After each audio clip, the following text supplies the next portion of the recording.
How do we begin? I don't know how to begin this one. Normally there's some sort of breakout song or some type of way where we just go buck wild and crazy. But this time we've got nothing. That's a shame. This is one of the finest innovations from Zurich. It removes all pain. Guys like me, we have to turn to booze, the morphine, and that can lead to addiction. Oh, that's fast. That is advanced.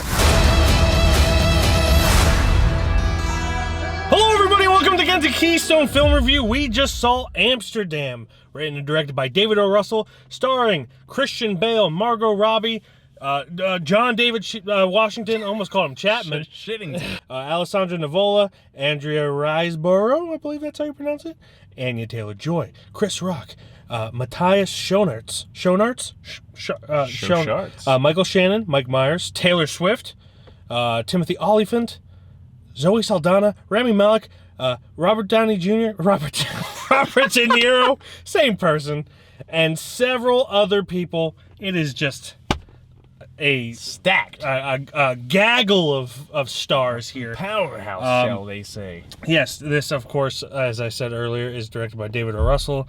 His first movie since Joy, I want to say. It is about a trio of friends, the three amigos, if you will. A throuple. Who meet during World War I, and then they are brought back together when a murder happens. And Christian Bale and John David Washington are framed for it, if you will. I personally am not a huge fan of David O. Russell, his work, or him as a person. That's all I will say. Like Silver Linings Playbook. I have not watched American We Hustle are from the Philly area. We are obligated to like anything that the Eagles are involved in. If you love the Eagles, let me get a hell yeah! You love the Philadelphia Eagles, let me get a hell yeah!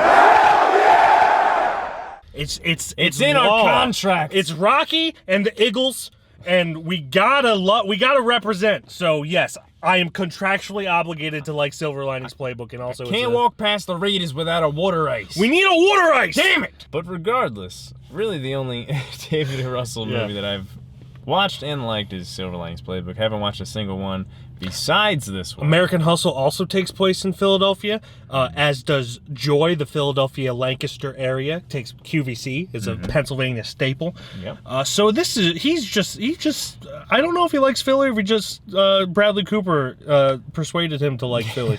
I don't know. It's one of those things. Yeah, I didn't really know what to expect from this. There was a few funny moments in the trailer. And frankly, I thought that humor was pretty solid throughout. Usually, his films are kind of hit and miss with the humor for me personally, but I rather enjoyed the dry delivery of the humor in this one. There was a lot of giggles, a lot of sniffles, and a lot of breathing out of the nostrils laughter in this. But hard one to talk about for me, honestly. I don't have much to say about it. It was a pretty decent film for the most part, but it didn't wow me, it didn't woo me, and it didn't sweep me off of my feet, except for Anya Taylor-Joy and Margot Robbie and a little bit of John David Washington looking as gorgeous and talented as always, and Rami Malek just being absolutely goofy, and Mike Myers and Michael Shannon. Let me just name the whole cast. Does Rami Malek have eyelids? I don't think so. He's always just not blinking. Let me tell you. And it works well I'm for gonna him. hack your robots. I don't know how that show I never went. watched that I watched show. one season. I'm gonna hack your robots. How does he do it? The movie for me is a very on-the-nose metaphor for what is happening in America politically today. It's not that for a very long time, but once it gets to that, it's just like punching you in the nose with stuff that you're referencing. And that's when it started to lose me. I was actually quite enjoying it when it was just like this murder mystery thing. And then Nazis get involved.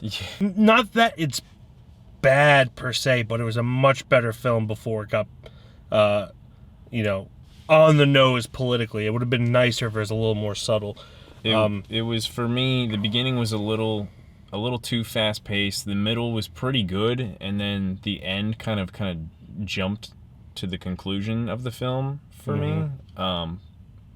But in a confusing way at times. Yeah, I mean, for the most part, it was a fun little ride and all that. I think the actors and the characters that they performed as, I think they were pretty good. They were funny. They were just genuine. Yeah. But the subject matter and all that, I didn't care, honestly. I think it's just, we're all, especially as Americans and probably other countries in the world, we're all living in this high tension time.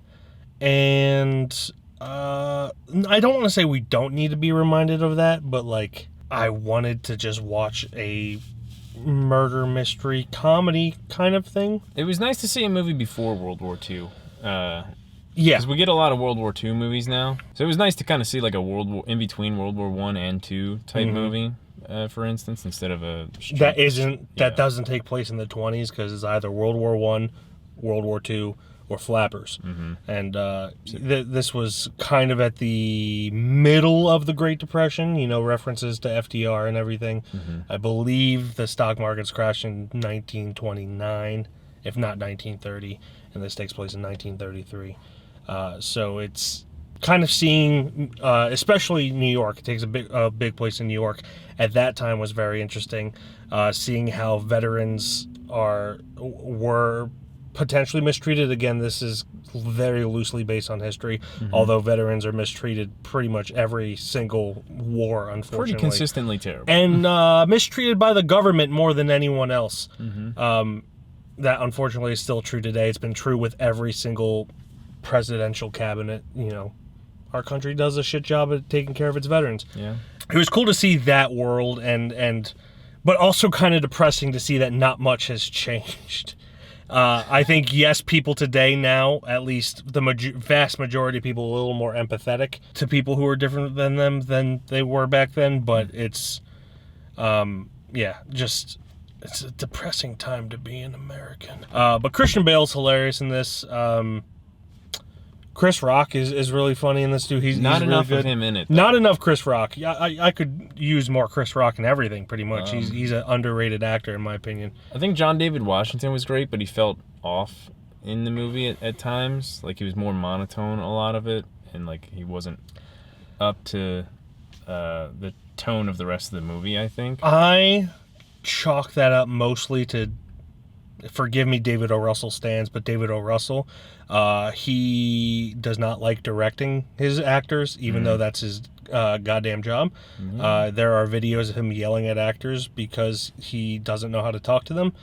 And, he's never going to see this. He's kind of a piece of shit. But I wouldn't necessarily say John was bad in any way. He's flat. He's flat. It's not bad, but else. He doesn't, compared to Margot Robbie and Christian Bale, he doesn't. Anya Taylor-Joy or Rami And Malek. he's good though. He's good in other things, so we know it's just this part. Yeah, it's a weird tonally movie. I still enjoyed it for the most part. I think it's better than a lot of critics are giving credit for. Yeah. But I also get their criticisms because it is just a weird tonally movie. It's on the nose. There's a lot of exposition in it. But it makes me laugh. And if you can make me laugh, you win my heart. That's why I love him.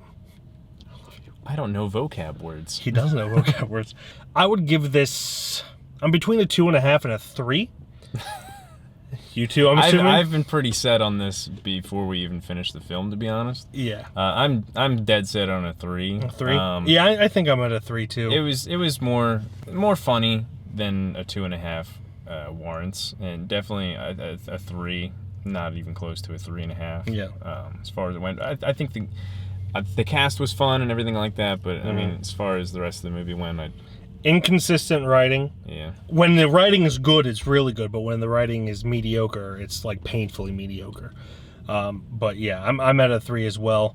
Better than critics give it credit for, but also, other than acting, and maybe it can squeak in with enough, schmoozing with the Academy, maybe it can get a screenwriting credit or Oscar nom. But I don't think it's going to do much, personally speaking. Yeah, we'll see in a couple months. We will see in a couple months. Will it win a Stony? That's the real question. Ooh, that's the bigger question. The more important questions. I hate smoozing our own stuff, but I recently rewatched our 2022 Stony Awards, and it's quite good. How can this happen? There is no God. We just happen to be the best. And we happen to be the best, funniest, most handsome award hosts there are. And everyone who has not clicked off this video yet, what did you think of Amsterdam? If you've seen it, comment down below. Let us know your thoughts. And yeah, we'll see you in the next video, I guess. On the next one, goddamn. Damn, Swift got fucked up. Absolutely. Just fucked up. Just Tarnished. ran over by a truck. Demolished. Demoralized. Vanquished. Bye-bye. Bye.